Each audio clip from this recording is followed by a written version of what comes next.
Bonjour à tous, aujourd'hui on se retrouve pour une nouvelle vidéo. Alors par contre la luminosité doit être très basse parce qu'il est déjà 16h30 et comme on est en plein hiver, voilà, on voit pas grand chose.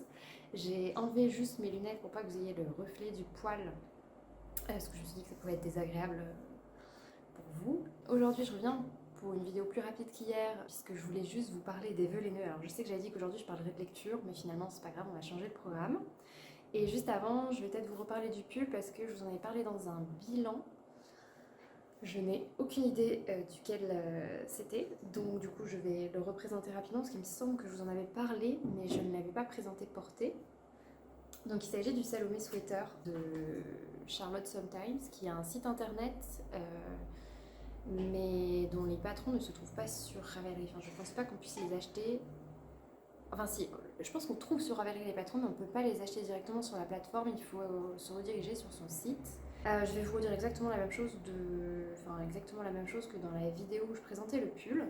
Je trouve que c'est un pull qui est magnifique. Enfin, la dentelle est vraiment très belle et fait son petit effet, mais j'avais détesté le tricoter parce qu'en fait c'est un tricot à plat.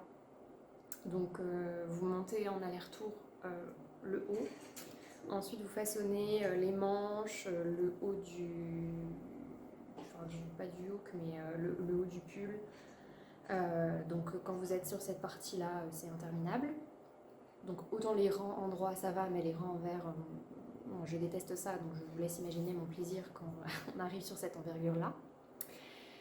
Et ensuite en fait vous faites la même chose pour le dos et à la fin en fait vous avez, je sais pas si vous allez voir, parce que je sais pas ce que vous voyez là, vous avez en fait une couture à faire sur le côté.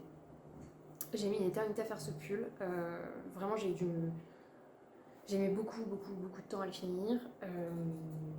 Pour ce qui est de la laine, normalement le patron recommande d'utiliser un fil de mohair de Langyarn qui est plus épais que la moyenne, enfin plus épais que ce qu'on peut trouver, c'est-à-dire c'est pas du 25 grammes 212 mètres. Et je sais pas en fait pourquoi j'ai pas utilisé le fil recommandé. Je saurais pas vous dire. Mais j'avais envie de le faire dans cette couleur là. Je pense que j'étais dans ma phase vert sauge et donc je voulais tous mes vêtements en vert sauge et donc j'avais trouvé le mohair de Phil Colana, donc l'appellation je crois que c'est Tilia et le coloris c'est sauge, enfin sage en anglais, que j'ai trouvé donc sur la boutique de Lille Weasel. Et moi du coup pour avoir l'échantillon recommandé je l'ai tricoté en double, ce qui fait qu'effectivement il est c'est pas que ça attire un peu chaud, mais oui, je pense que j'aurais pas pu le tricoter en un seul fil. Petite parenthèse, si jamais vous avez l'impression que je suis un peu stressée, c'est parce qu'exceptionnellement, vous le voyez pas, mais il y a mon mec qui est derrière, donc c'est toujours un peu étrange de parler devant déjà son téléphone, pardon, et en plus quand il y a quelqu'un dans la même pièce que vous, c'est toujours un peu genre bizarre. Donc normalement j'ai vérifié qu'il m'entendait pas, mais je pense qu'il m'entend un petit peu. Pour revenir sur le patron, alors à chaque fois je suis étonnée parce que je trouve que les pulls en mohair c'est difficile à porter dans le sens où il n'y a jamais de bonne période. C'est soit le pull va être trop chaud, soit ça va pas être assez chaud. Là vous voyez en ce moment il fait hyper froid et bah je pense qu'un pull en fingering mohair aurait tenu plus chaud. Et en même temps parfois quand je le portais en début, enfin vous savez au moment où il commence à faire un peu froid, bah, j'ai tendance tout de suite à avoir trop chaud avec le mohair. Voilà, ça c'était mon constat, je sais pas quoi en tirer plus, mais j'ai remarqué ça avec les deux pulls que je me suis fait, qui sont à chaque fois tricotés en double. C'est soit j'ai trop chaud, soit j'ai pas assez chaud, mais il n'y a pas un juste milieu. Donc je trouve ça un peu dommage parce que j'adore le mohair, et j'adore les pulls tricotés qu'en mohair. Mais j'ai pas encore trouvé la combinaison idéale. Pour revenir sur le patron du Salomé Sweater, en fait, pour le rendu, oui, je vous le recommande, voilà, parce que je le trouve très beau. Mais pour le processus créatif, l'inclusivité, je ne vous le recommande pas. Il n'y a que 4 tailles. Donc en fait, même la taille S, c'est déjà une taille pour un tour de buste en fait qui correspond au mien. Enfin, moi, je fais plutôt un 36-38. Donc en fait, si vous êtes plus petite, plus menu, vous trouverez pas votre bonheur. Alors après je pense qu'il y a moyen, vu que c'est simplement un rectangle, de rectifier le nombre de mailles pour obtenir en fait l'aisance que vous souhaitez, mais pour tout ce qui est les manches et le motif, voilà, ça nécessiterait de faire des calculs. Or, quand on achète un patron, c'est pas forcément ce qu'on a envie de faire. Donc, en termes d'inclusivité, je trouve que c'est une marque qui est très très en retard. Parce qu'aujourd'hui, proposer juste 4 tailles, c'est pas possible. Enfin, il n'y a même pas de XS, de XXS, et la plus grande taille, c'est un XL. Donc voilà, sans parler de faire un patron à je sais pas combien de tailles, 4 tailles, c'est vraiment. Ouais, c'est vraiment pas beaucoup, surtout pour ce type de construction où je pense qu'il y a un effort qui pourrait être fait. J'ai pas regardé les derniers modèles du coup, euh, mais voilà, pour que vous ayez un peu une vue globale de ce pull, hein, qui est sinon très agréable. Pour la couleur, à un moment, j'ai presque finalement regretté mon choix parce que j'adore cette couleur, mais au final, j'ai du mal à sortir le pull parce qu'à part avec du noir, donc là aujourd'hui je porte un jean noir, bah, je peux pas le porter avec grand chose parce qu'un jean bleu avec cette couleur là ça va pas ensemble. Euh, je pense qu'avec un jean gris ça pourrait passer, mais comme j'ai plus de jean gris parce que je les ai tous trouvés, j'arrive pas à m'en retrouver un de rechange parce qu'à chaque fois il y a toujours un problème qui va. Enfin, il y a toujours un problème qui se présente. Bref, pour l'instant j'ai pas trouvé je porte toujours ça avec le même pantalon. Voilà pour ce que je porte aujourd'hui. Je porte aussi mes chaussettes donc, qui sont pareil que je vous ai déjà présentées. Donc là je pense que je ferai référence au podcast dans lequel j'en parle à plusieurs reprises. Par contre je voulais faire un petit point sur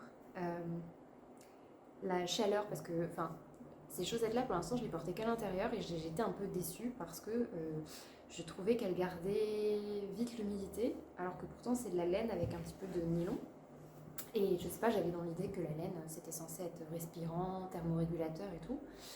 Par contre, aujourd'hui, je les ai mis pour la première fois pour aller à l'extérieur. Il fait hyper froid. Et waouh, la différence avec des chaussettes de base, quoi. Enfin, moi, j'avais, vous savez, les sockets de sport, là, je sais pas, Nike, Puma et compagnie.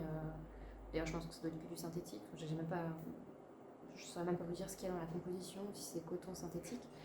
Mais j'ai vraiment vu la différence. Et bon, il y a un petit problème parce qu'elles sont pas vraiment bien faites à mon pied, ce qui fait que selon...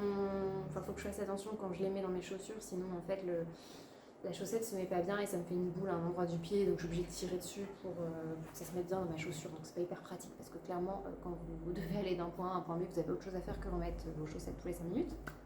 Et alors aujourd'hui, je vais pas vous parler de lecture parce que j'ai pas fait le point en fait sur ce que j'ai lu dans l'année et ce dont je pourrais vous parler. Et surtout, en fait, hier, je voulais vous parler des vœux laineux. Donc, je sais pas si vous connaissez le concept. Normalement, c'est sur Instagram. Donc, vous devez. Le but, c'est d'accorder, d'exaucer, voilà, d'exaucer un souhait laineux d'une autre personne. Et une fois que vous avez exaucé un vœu, vous pouvez proposer votre liste dans laquelle vous mettez vos vœux laineux.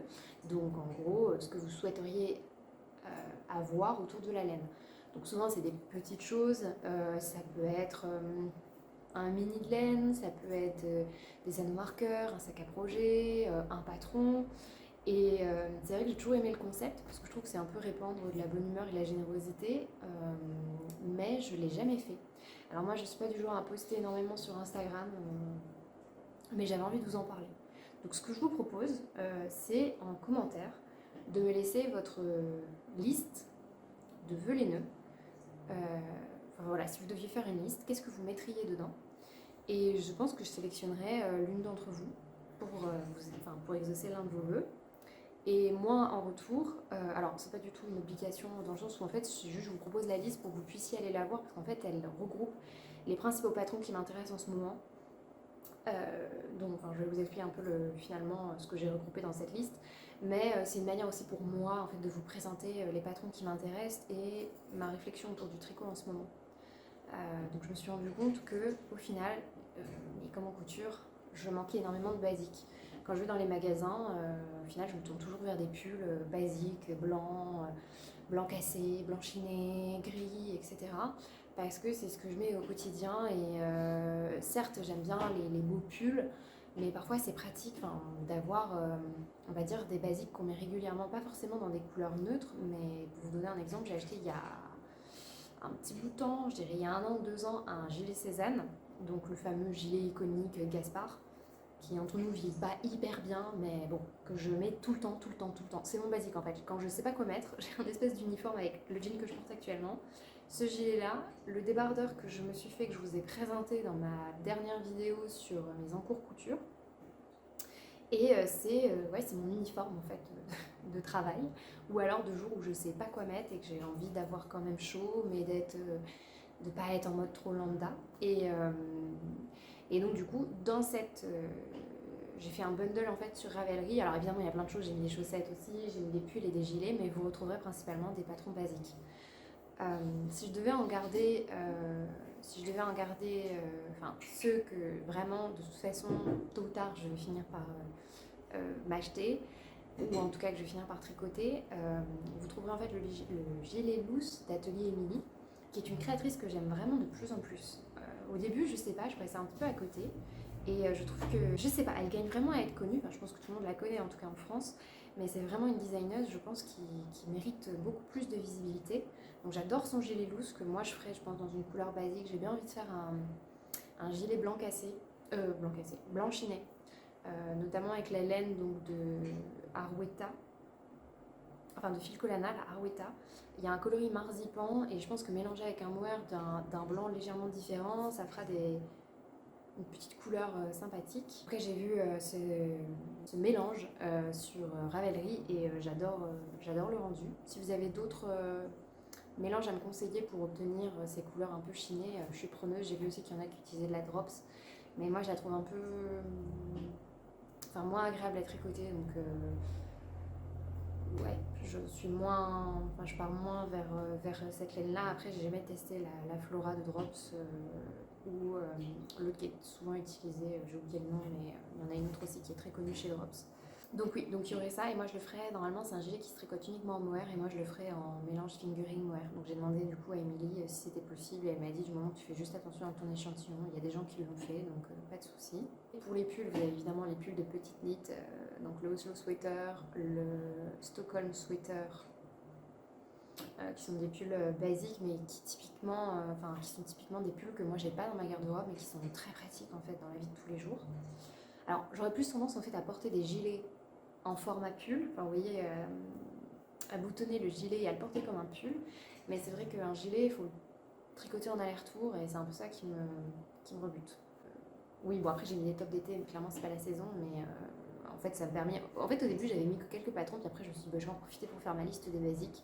Donc moi mes vœux laineux se sont transformés en liste de basiques.